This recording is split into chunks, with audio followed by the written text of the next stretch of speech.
ей Мұхаммад, екі көзіңді созбоғын деп башқача қылып қарабағын. Ушунчалық қарабағын адамдардың көңілін көктірі, адамдардың маңайын түшірі қараба дептір. Еш қашан андай жаман көзқарашпенен де қараба.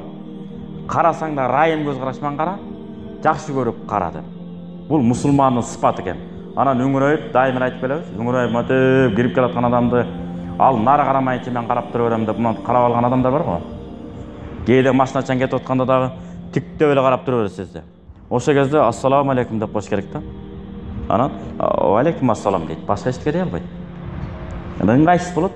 Менің қарағаным тұр емес тұрбайды, анан кете береді өзі. Аны менен не қарап атасың деп аны ақшиып қайра ұрысқан керегі жоқ.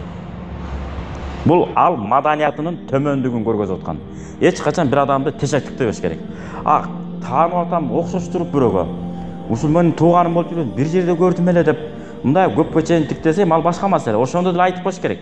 Бул мен тиктеп атат деш мүмкүн да. Сиз баланча райондон эмессизби, баланча айылдан эмессизби, же баланча киши эмессизби деп сурап коюш керек да. Анан алда түшүнүп калат, деп кокус светофор күйүп келсе жол чырак. Анан кетип калат, көңүлүндө эмне болуп калат, жаман көрүп калып калышы мүмкүн. Баланча мени жаман тешечик деди го.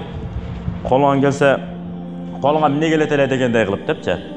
Ошондуктан ошентип көңүл оорубаш үчүн биз эмне кылабыз? Жакшы мамиле жасашыбыз керек.